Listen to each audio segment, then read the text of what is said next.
जय बिरसा, जय भीम। आज जागतिक आदिवासी दिन। या दिनाच्या निमित्तानं सर्वांना हार्दिक शुभेच्छा आणि या दिवसाच्या निमित्तानं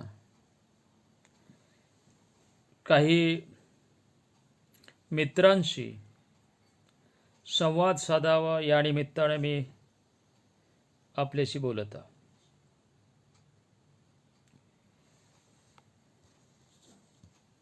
आज संपूर्ण जगामध्ये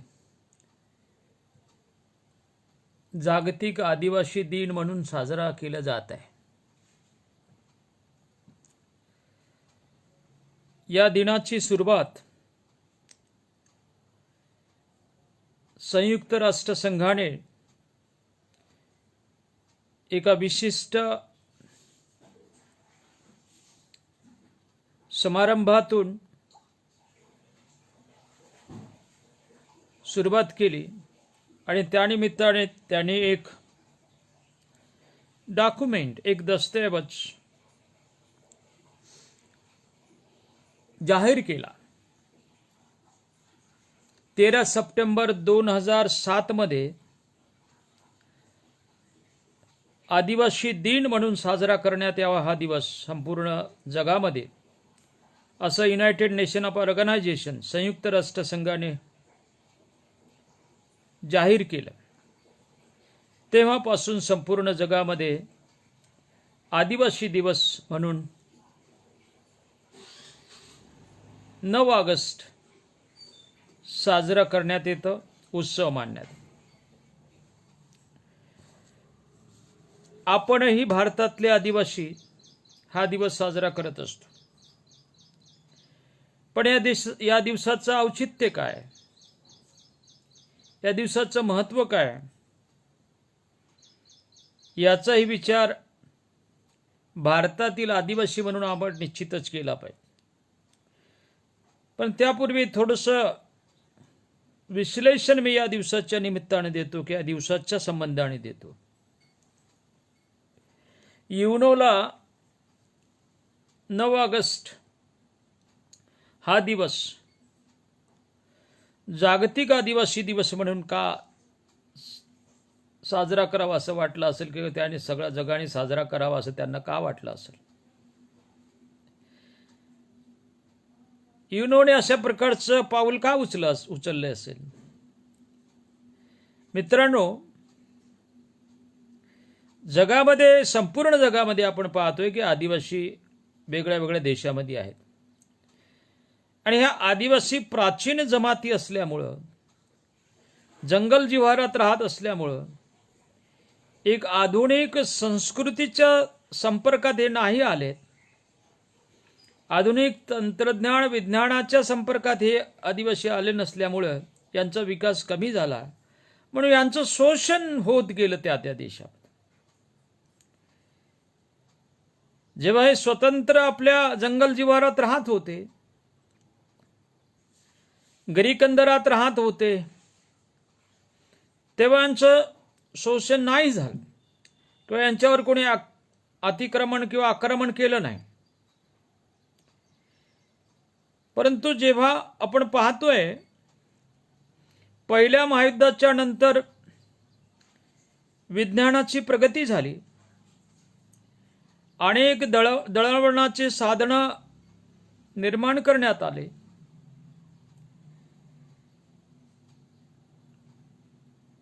त्याही अगोदर काही देश, जगातले काही देश विज्ञान आणि तंत्रज्ञानाची प्रगती करत होते। विशेषतः मध्ये आपण युरोपात बघतोय, ग्रीक, इटाली, फ्रेंच, रशिया या देशात विज्ञानाचा विकास होत होता।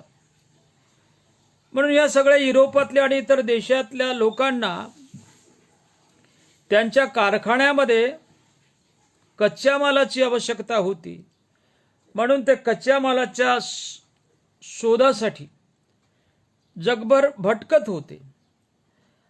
आणि मग असे वेगळ्या वेगळ्या देशात गेल्यानंतर त्या देशामध्ये ते व्यापार किंवा कच्चा माल नेण्यासाठी आले आणि मग बऱ्याच देशात त्यांनी आपला बस्तान बसवलं आणि तिथे ते राज्य करू लागले. अशा प्रकारचा एक वसाहतवाद निर्माण झाला. अमेरिकेमध्ये देखील अशाच प्रकारच्या जे काय 13 वसाहती आहेत, बाहेरून आलेले जे लोक होते त्या ठिकाणी ते बसले. जसे आफ्रिकेमध्ये पाहतो आहे की नेल्सन मंडेलाने 27 वर्ष जेलमध्ये काढले, त्याने मोठा संघर्ष केला.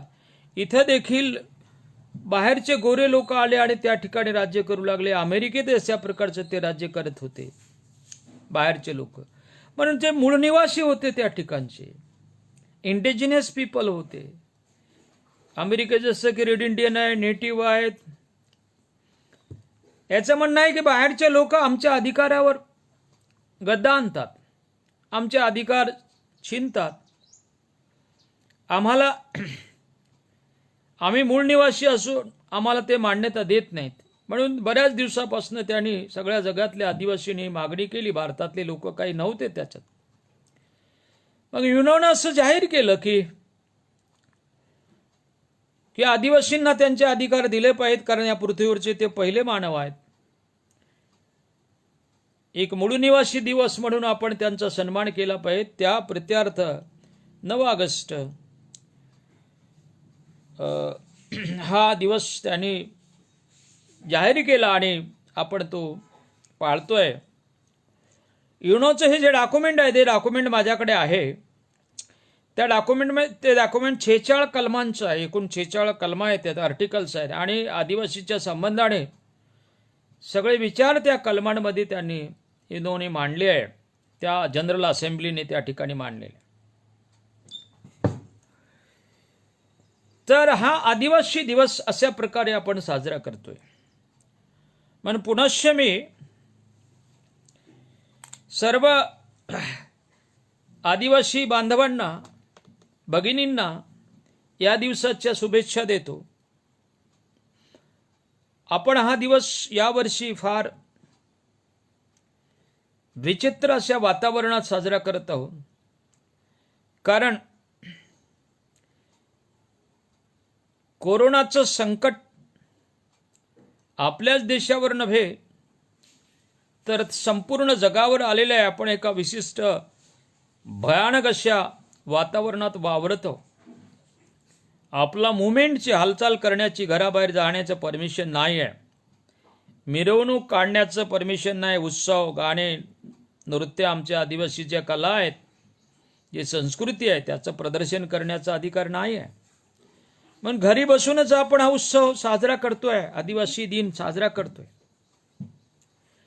युनोनं जे आदिवासी दिवस म्हणून आपल्याला परमिशन दिली किंवा ते जाहीर केलं, आदिवासीही, भारतातले आदिवासीही मग हा दिवस साजरा करू लागले. त्यांची अस्मिता जागृत झाली. आदिवासी कोणाला म्हणावं, आदिवासी कोण आहे, किंवा आदिवासीचं या भारतीय समाज व्यवस्थेमध्ये, संस्कृतीमध्ये काय महत्व आहे, याचा पुनर्विचार या दिवसाच्या निमित्तानं, या दिवसाच्या सेलिब्रेशनच्या निमित्तानं, आयोजनाच्या निमित्तानं आदिवासी कार्यकर्ते, नेते, विचारवंत, साहित्यिक करत असतात. बऱ्याच आदिवासींचं म्हणणं असं आहे की भारतीय संविधानाने आम्हाला, आता तिकडं जे डॉक्युमेंट युनोचं आहे त्याच्यात इंडिजिनस पीपल म्हटलं आहे, पण इथे आदिवासीच्या काही कार्यकर्त्यांचं, काही नेत्यांचं म्हणणं आहे की आम्हाला आदिवासी म्हटलं नाही, संविधानाने आम्हाला आदिवासी म्हटलं नाही, संविधानाने आम्हाला शेड्यूल्ड ट्राईब्स म्हटलंय, अनुसूचित जमाती. याचा विचार मित्रांनो आम्ही बऱ्याच दिवसापासून करतोय. काही लोक आक्षेप घेतात की बाबासाहेब आंबेडकरांनी असं करायला नाही पाहिजे होतं, कारण आम्हाला तिथे आदिवासी म्हणून आमची अस्मिता नोंदवणं आवश्यक होतं, रजिस्टर करणं आवश्यक होतं. पण शेड्यूल कास्ट आणि शेड्यूल ट्राईब अशा प्रकारचे अपिलेशन किंवा अशा प्रकारचं नामाभिवादन त्या ठिकाणी त्या संसदेच्या किंवा त्या कॉन्स्टिट्यूशन असेंब्लीच्या माध्यमातून त्या घटनेमध्ये नोंदण्यात आलं आणि तेच आता सुरू आहे. परंतु आम्हाला संविधान आणि बाबासाहेब आंबेडकरांचं हे शेड्यूल ट्राईब लिहिणं याचा अर्थ समजून घेणं आवश्यक आहे. मला वाटते की आमचे आदिवासी मंडळी हे स्वतःहून असं म्हणत नसेल, त्यांना कोणातरी भडकून दिलं असेल किंवा हुसकावून दिलं असेल. मित्र, शेड्यूल ट्राईब या शब्दाचा अर्थ आम्ही किंवा याचा अनुवाद आम्ही चुकीच्या पद्धतीने केला. संविधान सभेमध्ये जयपाल सिंग मुंडा होते, इतर आदिवासी होते, 6 आदिवासी मेंबर्स होते असं रेकॉर्ड आहे. जयपाल सिंग मुंडाने असा आग्रह धरला होता बाबासाहेब आंबेडकरांकडे की आम्हाला आदिवासी शब्दाचा त्याने आग्रह नाही धरला होता. त्याने आग्रह असा धरला होता की भारतीय संविधानामध्ये आम्हाला ॲबोरिजिन किंवा ॲबोरिजिनल ट्राईब्स म्हणण्यात यावं, ॲबोरिजिन म्हणावं. पण बाबासाहेब आंबेडकरांनी त्यांना समजून सांगितलं की ॲबोरिजिन शब्दाचा धोका पुढे संभावू शकतो, न्यायालयात हा शब्द स्टँड होऊ शकत नाही. आणि सगळ्या जगामध्ये ट्राईब हा शब्द वापरलेला आहे. मानसशास्त्रामध्ये ट्राईब हा शब्द वापरला आहे, इतिहासामध्ये ट्राईब शब्द वापरलेला आहे, साहित्यामध्ये ट्राईब शब्द वापरलेला आहे, धर्मशास्त्रामध्ये अलीकडच्या ट्राईब शब्द वापरलेला आहे. म्हणून ते म्हणतात की शेड्यूल ट्राईब हा शब्द आवश्यक आहे किंवा तुम्हाला योग्य ठरेल पुढे जाऊन तुम्ही जे न्यायालयात काही प्रकरण हे करायचं तर याचा फायदा होईल किंवा सुटसुटीत असेल. आणि जयपाल सिंग मुंडाने ते मान्य केलं. परंतु 5 सप्टेंबर 1949 मध्ये जे संविधान सभेची एक सभा झाली होती, मीटिंग झाली होती, त्याच्यामध्ये जयपाल सिंग मुंडाने एक आग्रह धरला होता की शेड्यूल ट्राईबचा अनुवाद व्यवस्थित करण्यात यावा, अनुसूचित आदिवासी असा करण्यात यावा. शेड्यूल ट्राईब या शब्दाचा अनुवाद अनुसूचित आदिवासी असं करण्यात यावा. ते वारंवार सांगत होते. त्या संविधान सभेच्या बैठकीमध्ये डॉक्टर बाबासाहेब आंबेडकर होते, डॉक्टर राजेंद्र प्रसाद होते, A.V. ठक्कर बापा पण होते आणि एक दुसरे महत्वाचे एक सदस्य ज्यांनी या शब्दाच्या संबंधाने जरा जास्त खल केला आणि जास्त वेगळ्या पद्धतीचे अनुवाद सांगितले ते घनश्याम गुप्ते पण त्या ठिकाणी होते. जयपाल सिंग मुंडा या सभेमध्ये 11 वेळ बोलले, 11 वेळ इंटरव्हेन्शन केलं त्या ठिकाणी त्यांनी. बाबासाहेब आंबेडकर 2च वेळ बोलले, ठक्कर बापा 1-2 वेळ बोलले, डॉक्टर राजेंद्र प्रसाद एकदा बोलले. पण घनश्याम गुप्ते म्हणाले की आम्ही या शेड्यूल ट्राईबचा अनुवाद वनजाती केला, म्हणजे अनुसूचित वनजाती. बघा कशा प्रकारची गफलत केली अनुवादाची. आणि म्हणून आजचे जे काय आमचे कार्यकर्ते म्हणतात की आम्हाला आदिवासी म्हणत नाहीत किंवा म्हणायला हवं होतं, तर बाबासाहेब आंबेडकरांची त्याला मान्यता होती, जयपाल सिंग मुंडाची ती मागणीच होती की अनुसूचित आदिवासी म्हणा. पण ज्या लोकांनी या संविधान सभेमधल्या काही सदस्यांनी त्या शब्दाची गफलत कशी केली आणि आदिवासी, कारण ते वेगळ्या एका वर्गातून आले होते, त्यांना आदिवासींना या देशातलं आदिमत्व प्राईम सिटीजन म्हणून रेकॉग्नाइज द्यायचं नव्हतं. पहिले नागरिक, फर्स्ट सिटीजन म्हणून त्यांना मान्यता द्यायची नव्हती.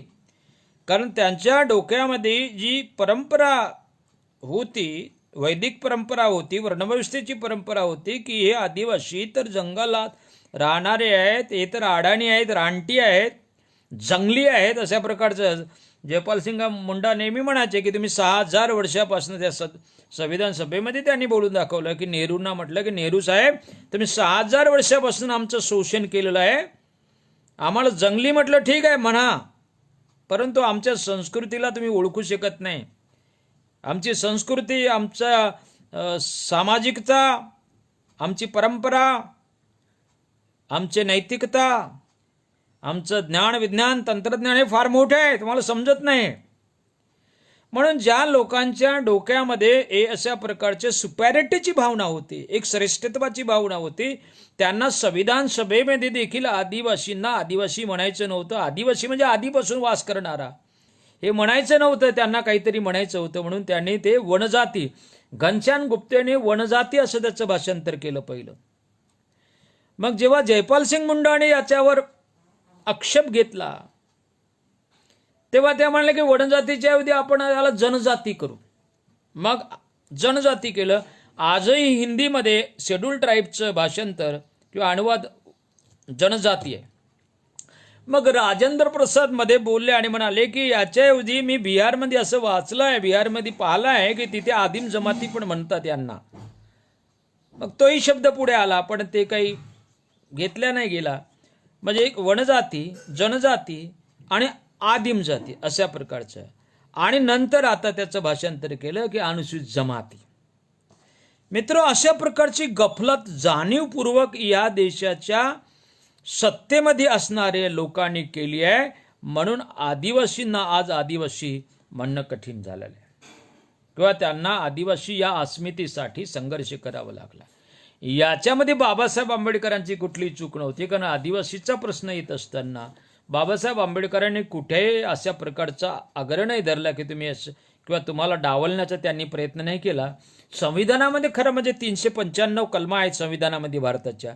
त्या 395 पैकी 209 कलमांमध्ये बाबासाहेब आंबेडकरांनी आदिवासीचा संबंध किंवा आदिवासीच्या संबंधाने ते बोलले आहे. आणि 5वं आणि 6वं शेड्यूल देखील फार मोठं 6वं शेड्यूल आहे, त्याच्या ठिकाणी त्या 2 शेड्यूलमध्ये आदिवासीच्या विकासाच्या संबंधाने बोलले. म्हणून आमचा हा अस्मितेचा लढा आहे. अस्मिता हे माणसाच्या चेहऱ्यासारखी असते, किंवा अस्मिता हे तुमची ओळख असते. अस्मिता एक प्रकारचं इन्स्पिरेशन असते, एक प्रेरणा असते. अस्मिता एक मोटिवेशन असते. अस्मिता हे तुमचं डेस्टिनेशन असते, तुमचं स्थळ असते, टार्गेट असते.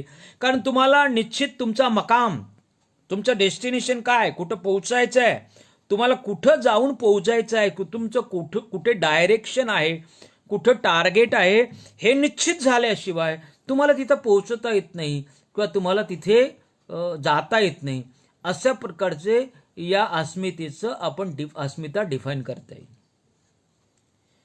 तर ही अस्मिता या देशामध्ये नाकारण्याचं काम वारंवार उच्चभ्रू समाजाने, वरच्या समाजाने केलेलं आहे, आपल्याला माहीत आहे.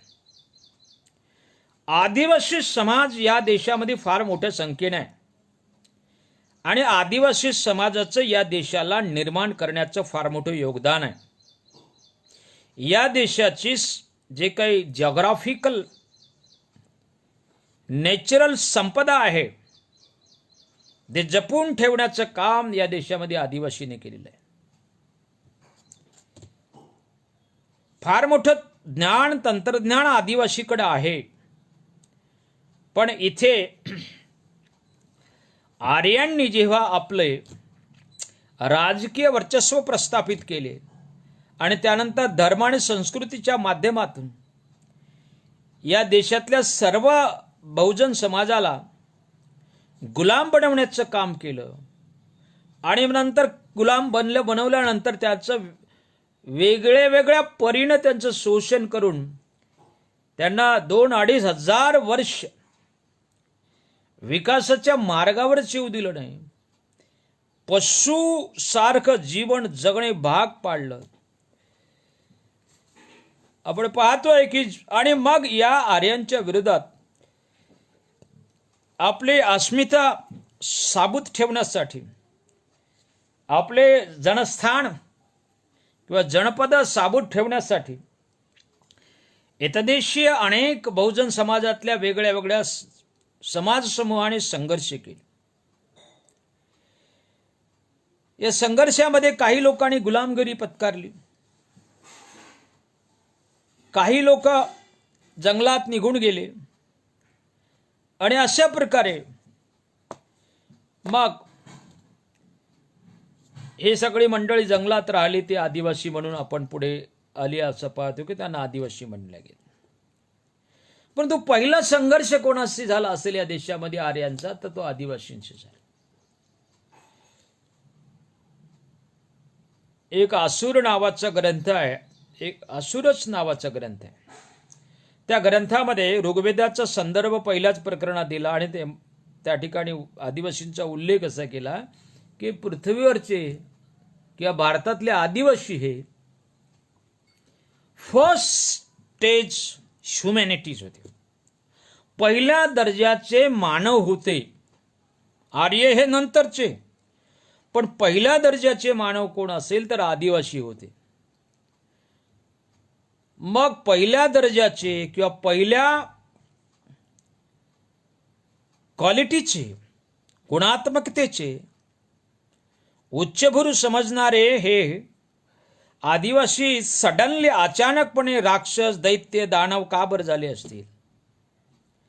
ऋग्वेदात तर आदिवासींना भूदेव म्हटलेलं आहे, म्हणजे राक्षसांना, असुरांना या भूदेव म्हटलंय. 6 वेळा त्यांना तसं म्हटलेलं आहे.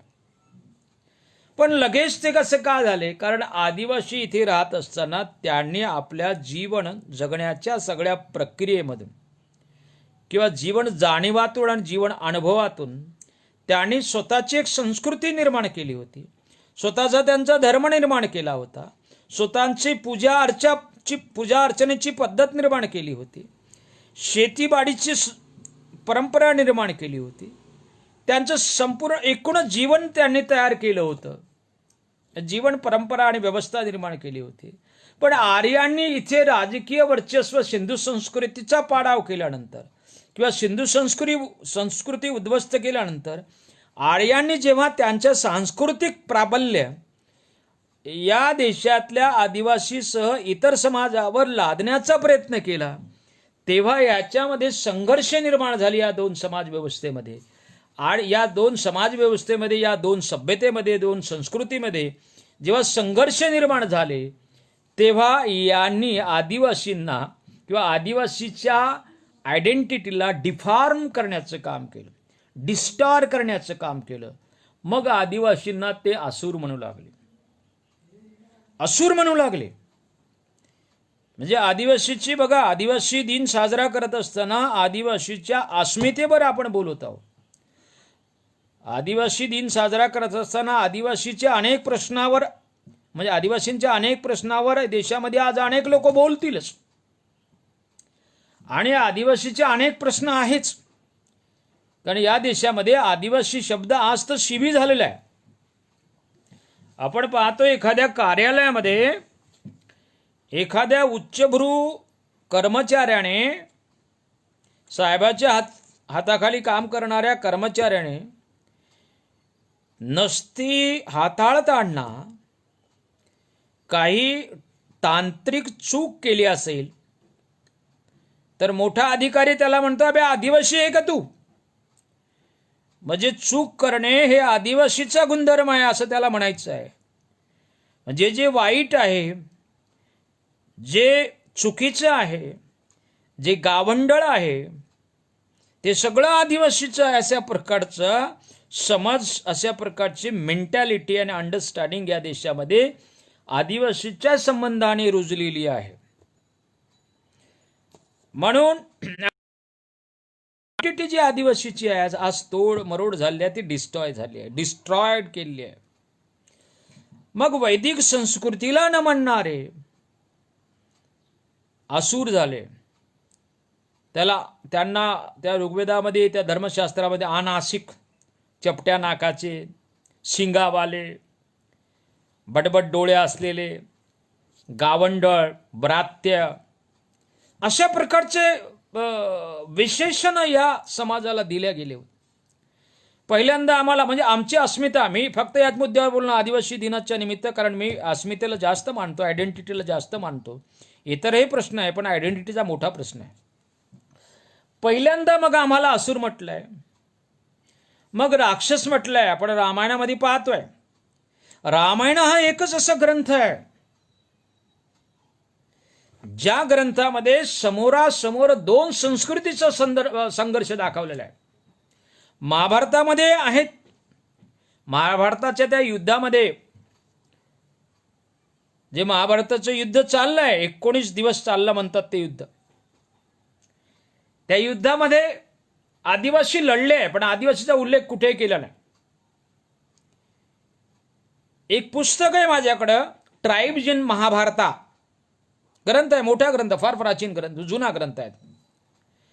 त्याच्यामध्ये जास्तीत जास्त मॅक्झिमम आदिवासी जमाती हे कौरवांच्या बाजून लढलेल्या आहे आणि फार कमी जे काही लांगुल चालन करणाऱ्या होत्या त्या जमाती त्या पांडवांकडून लढलेल्या आहे. तर हे पहिल्यांदा बघतोय की पहिल्यांदा असुर म्हटलंय, मग रामायणाचा असा एक ग्रंथ आहे, पुराणामध्ये असुरांचा उल्लेख आहे. वरा पाहतो आपण, वरा अवतारामध्ये देखील विष्णूचा जो अवतार होता वरा अवतार, जे 18 पुराण आहे त्याच्यातही आदिवासींचे उल्लेख आहे.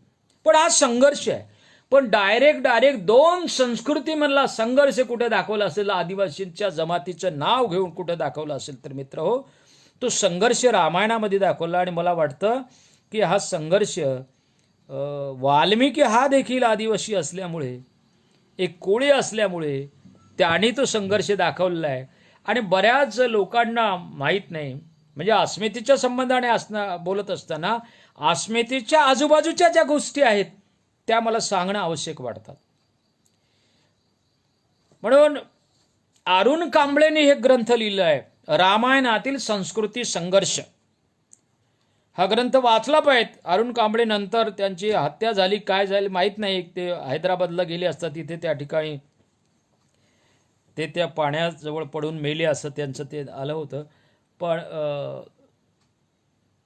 आपण पाहतोय की हा संघर्ष रामायणामधला, तिथे जी राक्षस, तर त्या राक्षसाचा अर्थ काय होता, चांगला अर्थ होता. एक संस्कृत मधलं वचन आहे, वयम रक्षामा वयम यज्जामा, आम्ही जे रक्षण करतो ते राक्षस, रक्षक आहे त्याच्या पुढे राक्षस झालं. यज्जामा म्हणजे यज्ञ करतो, म्हणजे आर्यांचं जे सगळे यज्ञ करण्याची जी परंपरा होती त्याला ते यज्जामा, यज्ञ करणारे होते, यजन करणारे होते. आणि रक्षण करणारे, या भूमीचं रक्षण करणारे राक्षस होते. पण त्याला शिंग लावून नर भक्षक, रक्तपिपासू, संस्कृती विरुद्ध, विष्णूच्या अवताराच्या किंवा विष्णू परंपरेच्या, वैष्णव परंपरेच्या विरुद्ध असे अनेक दूषणं देऊन, अनेक असे वाईट गोष्टी त्यांना चिपकून ते आदिवासींना किंवा या मूळ निवाशांना या देशातल्या कमी लेखण्याचं, तुच्छ लेखण्याचं काम झालं. त्याच्यानंतर दैत्य म्हटलंय, दानव म्हटलंय. दैत्य हे दितीचे पुत्र दैत्य, धनुचे पुत्र दानव, हे माणसंच होते मित्र, सगळं लक्षात घ्या. पण आपल्या समाजामध्ये आज दैत्य, दानव, राक्षस या शब्दांच्या प्रतिमा अशा वाईट पद्धतीने वापरल्या जातात. अरे तू काही राक्षस आहे का, आसुरी आनंद, अशा प्रकारे शब्द वापरून आपल्याला पाहतोय की आदिवासींना कमी लेखण्याचं काम. त्याच्यानंतर आपण पाहतोय की बाहेरचे लोक आले, त्यांच्याशी संघर्ष झाला आदिवासीचा, मुस्लिमांशी झाला. यांना रानटी जंगली असं म्हटलं गेलं मुस्लिमांच्या कालखंडात. म्हणजे पुराणांच्या आणि धार्मिक कालखंडामध्ये आपण पाहतोय प्राचीन काल दैत्य, राक्षस, दानव, असुर म्हटलं गेलं.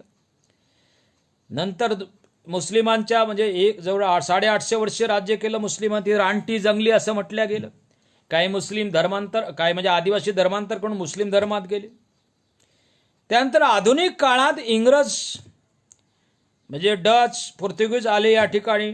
त्याने इंग्रज आल्यानं इंग्रजांनी 150-200 वर्ष राज्य केल्यानंतर इंग्रजाने आम्हाला क्रिमिनल ट्राईब म्हटलंय, गुन्हेगारी जमाती. म्हणजे तुम्ही तुमच्या भूमीसाठी लढता, तुम्ही तुमच्या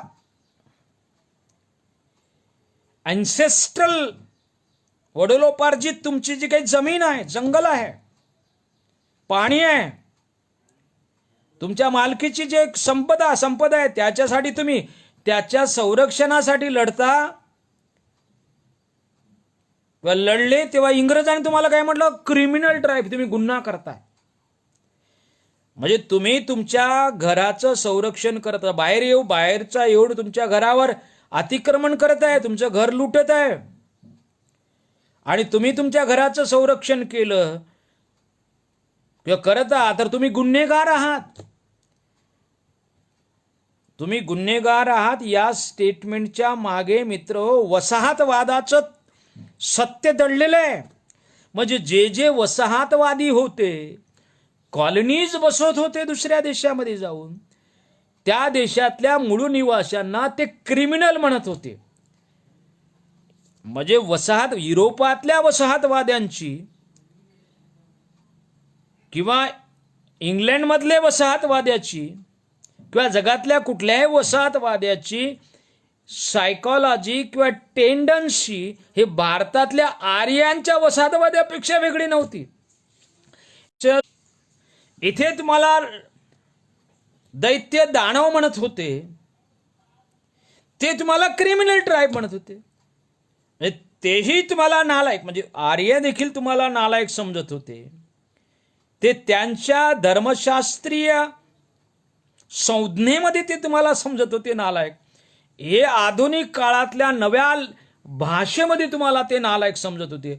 दोन्ही शब्दाचा अर्थ नालायकच आहे.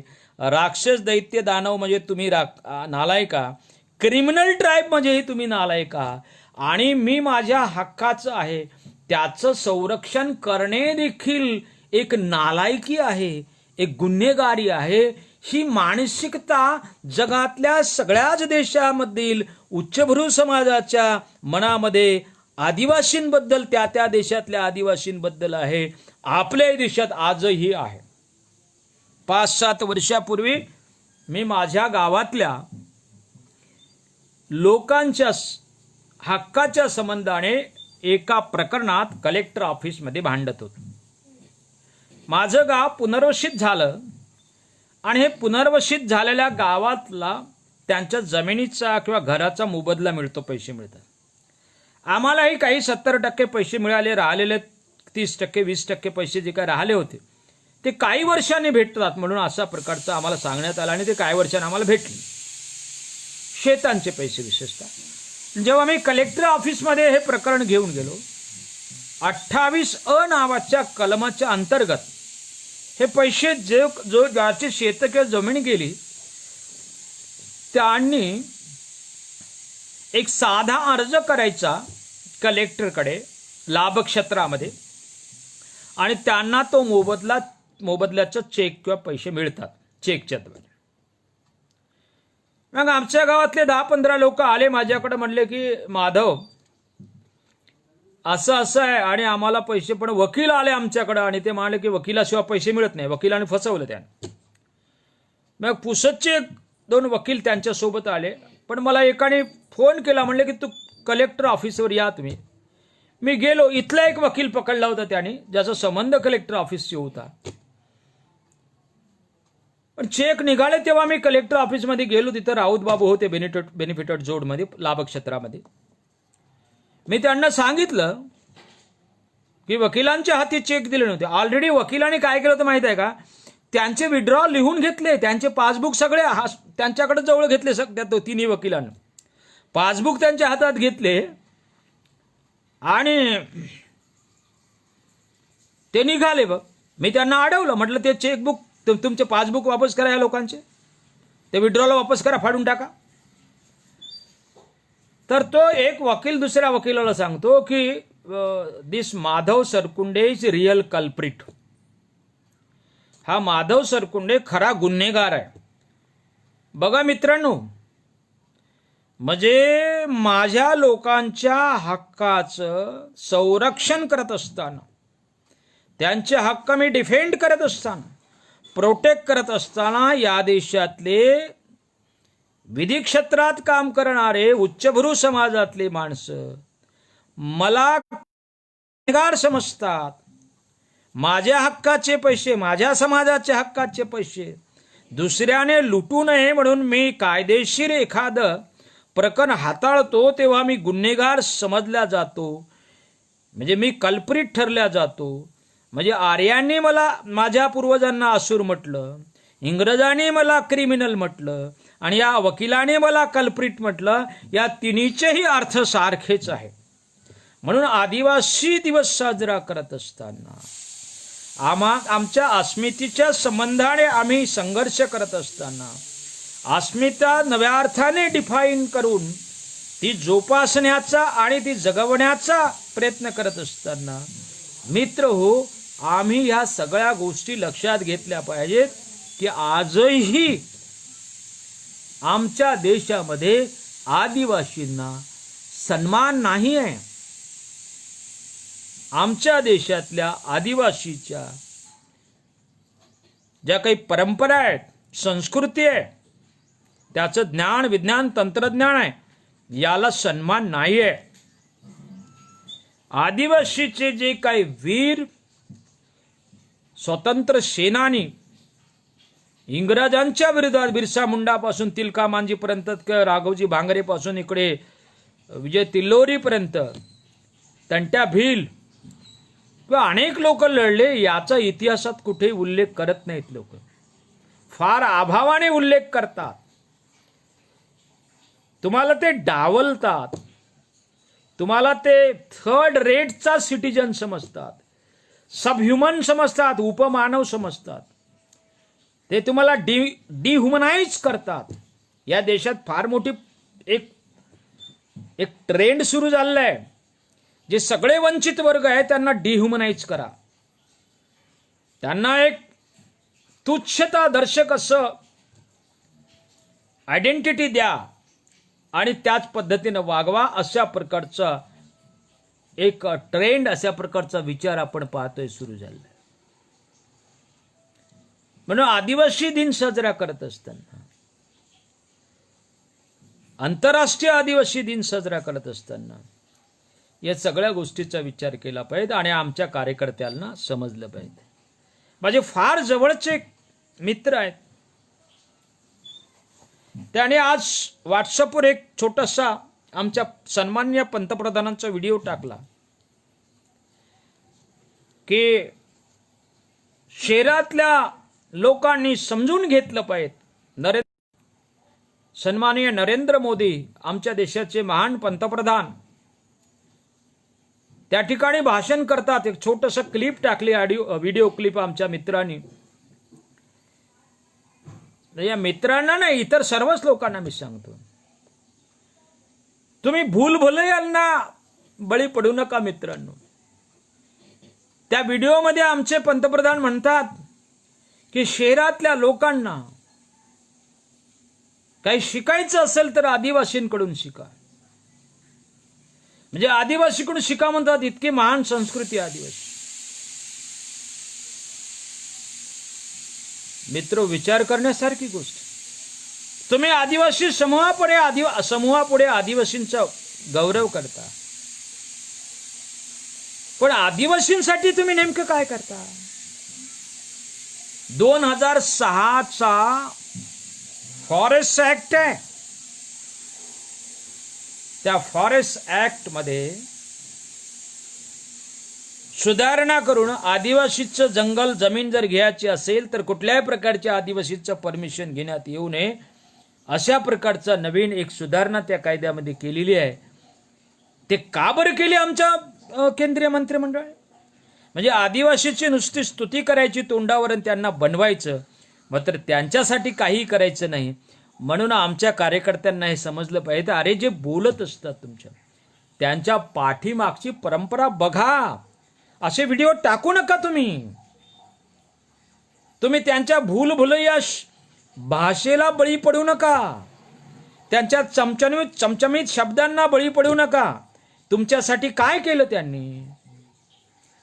त्याच परंपरेखाली असणारं आमचं 2014ला महाराष्ट्रामध्ये जे सरकार आलं होतं आणि 2017ला सुप्रीम कोर्टाचा एक फार मोठा निर्णय आला होता आदिवासीच्या बाजूने जुलै महिन्यात, की जे बोगस आदिवासी आहेत, जे गैर आदिवासी आहेत, त्याने आदिवासींचे जे हक्क आहेत, अधिकार आहेत, आरक्षण आहे, संरक्षण आहे, सुविधा आहे, आदिवासीच्या साठी असलेल्या संविधानिक ज्या तरतुदी आहेत ते बळकावलेले आहेत, लुटलेले आहेत. महाराष्ट्रात 2 लाखाच्या वर गैर आदिवासीने आदिवासींच्या नोकऱ्या घेतलेल्या आहेत. हे सगळे गैर आदिवासी त्यांना त्यांच्या पदावरून काढावं आणि त्या ठिकाणी आदिवासींना जागा द्यावी असा निर्णय देण्यात आला होता. आणि आता या निर्णयाच्या नंतर, कारण त्या असे निर्णय सुप्रीम कोर्टाने बऱ्याच वेळ, माननीय सुप्रीम कोर्टाने बऱ्याच वेळ दिलेले आहेत, पण त्या निर्णयाला एक पळवाट काढून, आउटलेट काढून अनेक राज्याच्या हायकोर्टाने गैर आदिवासींना रिक्रूट केलेलं आहे. पण या निर्णयामध्ये माननीय सुप्रीम कोर्टाने असं सांगितलंय की यानंतर कुठल्याही राज्याच्या उच्च न्यायालयाने याच्यावर कुठलीही टिप्पणी करू नये, कुठल्याही प्रकारचा डिसिजन किंवा वर्डिक्ट देऊ नये, असं स्पष्ट शब्द सांगितलं. 104 पानाचा वर्डिक्ट आहे, हा निकाल आहे. मग 2014 पासून 5, 17, 18 हे सगळे 5 वर्ष फडणवीस सरकार होतं. या निर्णयाची अजिबात अंमलबजावणी केली नाही. उलट प्रोटेक्शन दिलं बोगसांना. दरवर्षी मेडिकल इंजिनिअरिंगच्या ऍडमिशनच्या वेळेस 2 ओळीचा छोटासा एक GR काढला. ज्यांच्याकडे व्हॅलिडिटी नाही त्यांनाही, कारण बोगस सर्टिफिकेट, SDO कडून बोगस सर्टिफिकेट घेतले होते या सगळे गैर आदिवासी पैसे, आणि 100 सव्वाशे बोगस आदिवासी गैर आदिवासी मेडिकलमध्ये भरले, ऍडमिशन दिलं त्यांना 2 वळीच्या GR वर एक परिपत्रक काढून. मित्र, तुमच्या तोंडावर स्तुती करणारी ही सगळी मंडळी, काही शिकायचं असेल तर आदिवासीकडून शिका असं म्हणणारी, म्हणजे काय शिकणार आहेत आमच्याकडून? आमच्याकडून यांनी हे शिकलं पाहिजे. आम्ही दुसऱ्याच्या ताटातलं कधी लुटत नाही, आम्ही दुसऱ्याच्या हक्काचं आम्ही कधी घेत नाही. एक प्रकरण तर मी असं वाचलंय, एका भिल्लाच्या संबंधातलं आहे. एका भिल्लाच्या, एक भिल मुलाच्या एका भावाच्या बहिणीला छेडलं एका उच्चभ्रू समाजातल्या माणसाने शेतामध्ये. ती रडत घरी आली, तिच्यावर अत्याचार केला. मग हा पोरगा आपल्या बहिणीला घेऊन गेला की कोणता माणूस आहे हा, आणि त्या ठिकाणी झटपट झाली, मारामारी झाली. भाऊ त्याच्या बहिणीवर एवढा मोठा अत्याचार केला, तो त्याच्याशी त्या उच्चभ्रू त्या वरच्या जातीच्या मुलाने अत्याचार केला होता त्याच्या बहिणीवर. त्याला मारणं सुरू केलं आणि त्या मारामारीमध्ये तो समोरचा माणूस मेला. मग FRI झाला याच्या विरोधात, पोलीस केस झाली. काही दिवसानंतर प्रकरण न्यायालयात गेलं, पण पुरावे कोणीच सापडले नाही, कारण हे 3घच त्या ठिकाणी होते, हे 2 बहीण भाऊ, आणि तो पुरावे कोणतेच सापडले नाही. मग याच्या वकिलाने सांगितलंय की पुरावे नाही आहे. त्या वकिलाने सांगितलं पुरावे नाही, याला सोडलंय, त्याने आमच्या यांनी मारलं नाही. तर ते भिल्लाच्या माणसाने काय सांगावं, नाही मी मारलं त्याला, जीव मारलं त्याला. म्हणजे इतकं खरं बोलणं, इतकं सत्यवादी आदिवासी समाज, मी मारलं, मला जेलमध्ये टाका, मला फाशी द्या, मी मारलं. म्हणजे आदिवासीकडून काय शिका असं म्हणतात, तेव्हा तुम्ही काय शिकलं पाहिजे? म्हणजे सत्यमेव जयते नानृतम सत्येन पंथान वितते देव्यान, फक्त म्हणायचं सत्यमेव जयते नानृतम सत्येन पंथान वितते देव्यान, नुसतं म्हणायचं, पण प्रॅक्टिकलमध्ये ते कधीही वापरायचं नाही. बाबासाहेब आंबेडकर म्हटले की या देशामधले फिलॉसॉफी एवढी चांगली आहे, आयडिओलॉजी एवढी चांगली आहे, विचार एवढे चांगले आहे, तत्वज्ञानाच्या पातळीवर चांगले आहेत, पण प्रॅक्टिकल जेव्हा करायचं असतं तेव्हा हे सगळे लोक त्या सगळ्या तत्वज्ञानाला फाटा देतात, ते बाजूला सारतात आणि शोषण करणं. म्हणून आदिवासींकडून काही शिका म्हणणारे आमचे जे काही नेते आहेत, आमचे काही मोठ्या मोठ्या मंत्री आहेत, तेव्हा यांच्या फसव्या भाषेला मित्र हो, रिटॉरिक्स आहे, या रिटॉरिक्सला तुम्ही बळी पडू नका. कारण तुमच्या भाषेवर प्रेम करणारी माणसं तुमच्या संस्कृतीवर प्रेम करत नसतील, तुमच्या स्वभावावर प्रेम करतच नसतील, तुमचे हित जोपासत नसतील, तर ते दुटप्पी माणसं आहे. म्हणून आदिवासी दिन साजरा करत असताना, आदिवासी अस्मितेची उजळणी करत असताना, ती रिडिफाईन आणि कन्फर्म करत असताना तुम्हाला व्यवस्था समजून घेता आलीच पाहिजे. कारण तुमचा संघर्ष होतो आहे, या देशामध्ये जो संघर्ष होतो आहे, तो संघर्ष दोन तुमच्या आयडिओलॉजीमध्ये आणि तुम्हाला गुलाम ज्या आयडिओलॉजीनं ठेवलं होतं, आजही ठेवू पाहते आहे, या आयडिओलॉजी मधला तो संघर्ष आहे.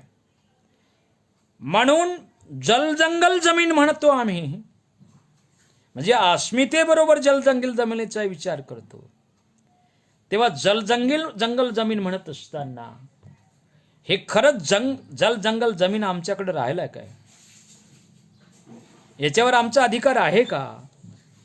हाही मोठा मुद्दा आहे. तर या निमित्ताने मी सगळ्या मित्रांना पुनश्च आदिवासी आंतरराष्ट्रीय किंवा जागतिक आदिवासी दिनाच्या हार्दिक शुभेच्छा देतो. आणि काळाची पावलं ओळखून चाला. कोणाच्या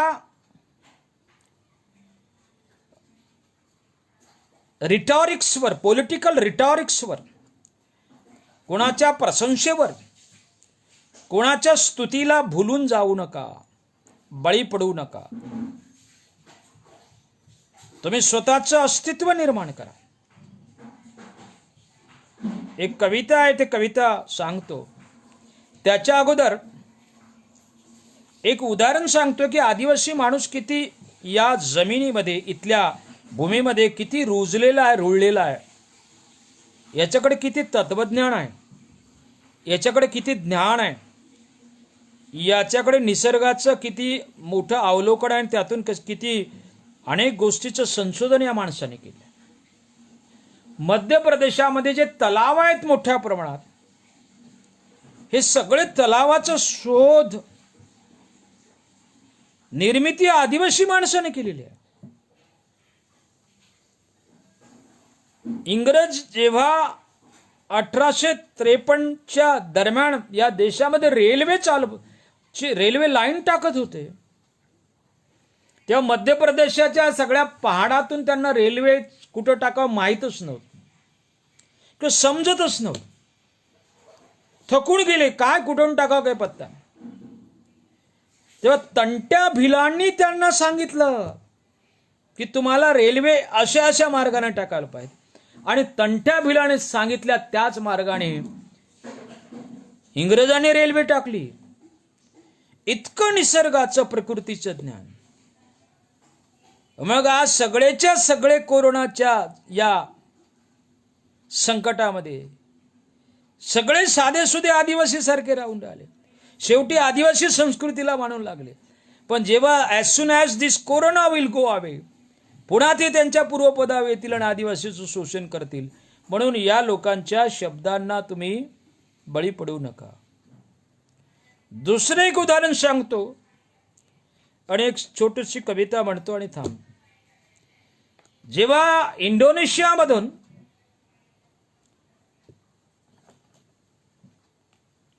सुनामी निघाली होती आणि अनेक देशाला ओलांडून ती सुनामी भारतात आली, केरळाच्या किनाऱ्यावर खूप वाताहत केली, खूप नुकसान केलं. त्यावेळेस देखील युनो मध्ये एका आदिवासी नेत्याचं स्वागत झालं होतं सुनामीच्या संबंधाने तिकडच्या देशातलं. आणि अंदमान निकोबारमध्ये या सुनामीचा फार मोठा फटका बसला होता. मग अंदमान निकोबार बेटावर जे राहणारी लोक होते आदिवासी, या देशातल्या संशोधकांना आणि जिओग्राफिस्ट, जिओलॉजिस्ट, जिओग्राफिस्ट, ओशोनोग्राफर्स, या लोकांना वाटलं की हे धुवून गेले, सगळं वास आऊट झाले असले आदिवासी. 106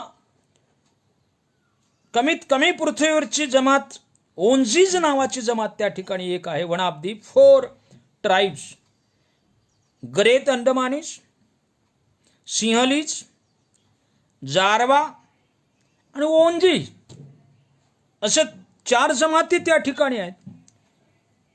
तर असं वाटलं की हे सगळ्या जमाती धुवून गेल्या, मेल्या असतील. एच.झेड कासिम आणि श्रीनिवासन हे 2 ओशोनोग्राफर तिथे त्या ठिकाणी गेले आणि मग हेलिकॉप्टरनं त्या सगळ्या आदिवासीच्या प्रदेशाचा तो दौरा करू लागले, सर्वे करू लागले. त्या ओंजी सगळेचे सगळे बाण घेऊन त्या हेलिकॉप्टरवर मारायला, एकही ओंजी मेला नाही. किंवा जे काही माणसाळलेले आदिवासी, त्यांना विचारलं त्यांनी की तुम्ही कसं काय वाचले? ते म्हणले की आम्हाला सुनामी याच अगोदरच समजलं होतं, कारण आमच्या म्हशी, आमच्या कोंबड्या, बकऱ्या दावा तोडून पर्वताच्या उंच भागाकडे पळाले होते, किंवा समुद्रातले प्रवाळ, सगळे प्रवाळ जे प्राणी आहेत ते किनाऱ्याकडे येत होते. आणि आम्ही समजलं की काहीतरी समुद्रात मोठं संकट येणार, आणि ही सगळी मंडळी मग सुरक्षित ठिकाणी जाऊन थांबली. मित्रो, निसर्गाच्या सोबत असणारा, निसर्गाशी जुळून मिळून, निसर्गाला आपला मित्र समजून जगणारा हा माणूस निसर्गातल्या प्रत्येक हालचालीला बारकाईने निरीक्षण करत आलेला आहे. आणि हजारो वर्षाचं हे ज्ञान या माणसाकडे, लाखो वर्षापासून हे माणसाकडे ज्ञान, आदिवासी माणसाकडे. पण या माणसाचं कुठेही कौतुक होताना दिसत नाही. मग एच.झेड कासिम आणि श्रीनिवासन म्हणाले की या सगळ्या सुनामीचं हे संकट निर्वाळल्यानंतर आपण आणखी यांच्याकडे येऊ. यांच्याकडे जे तंत्रज्ञान आहे, यांच्याकडे वन औषधेचं जे काही ज्ञान आहे, यांच्याकडून घेतलं पाहिजे आपण. यासाठी आपण प्रयत्न करूया. आपण परत काही गेले नाही ते. तसंच प्रकारचे ठाण्यामध्ये परदेशातले लोक येऊन आदिवासींच्या औषधाचा अभ्यास करत होते. आमच्या इथं अमरावतीमध्ये कोरकुंने 1200 प्रकारच्या तांदूळांचं संशोधन केलेलं आहे. अमेरिकेने इथून ते संशोधन घेऊन गेलेलं आहे. पण या देशातले लोक आजही आम्हाला आदिवासी म्हणजे हिनकस,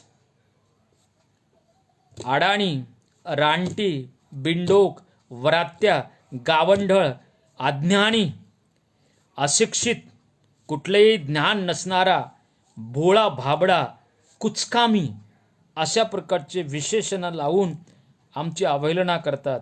या देशाला लक्षात घ्या. मोठं व्हायचं असेल तर आदिवासीला लक्षात घ्या. आदिवासीच्या अस्तित्वाचं आणि अस्मितेचे लक्षात घेतलीच पाहिजे. जगात सर्वात जास्त आदिवासीची गणता असलेला भारत आहे.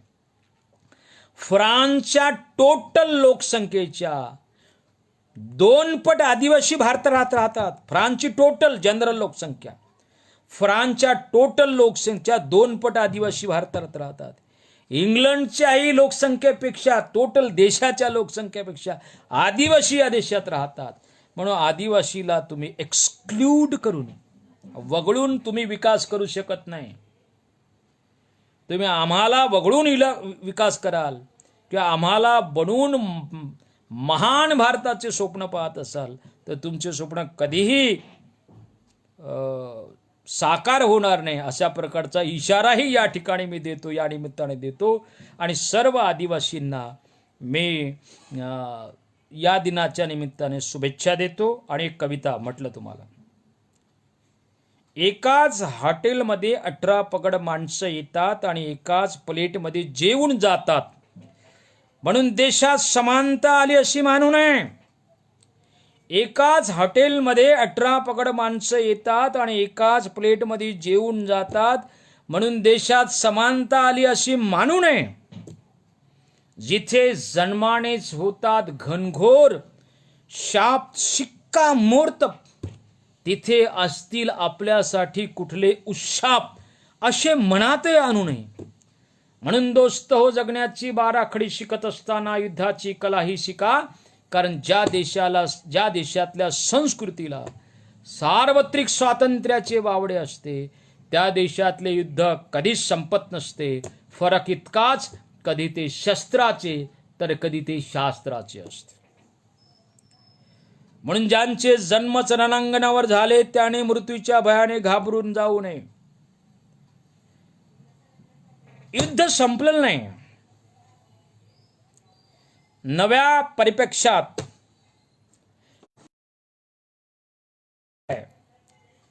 आदिवासी लढतोय, आजही लढतोय, उद्या लढायचं आहे त्याला. संघर्षासाठी कंबर कसा, एकीनं वागा, आपसात मतभेद करू नका, छोट्या छोट्या गोष्टीसाठी वाद करू नका, लहान मोठं ज्ञानी अज्ञानी असे भेदभाव करू नका. जे झाले असतील ते विसरा. कारण रात्र वैर्याचीच नाही, दिवसही पण वैर्याचा आहे. आपल्या अस्तित्वासाठी, आपल्या संघर्षासाठी आपण हिमतीने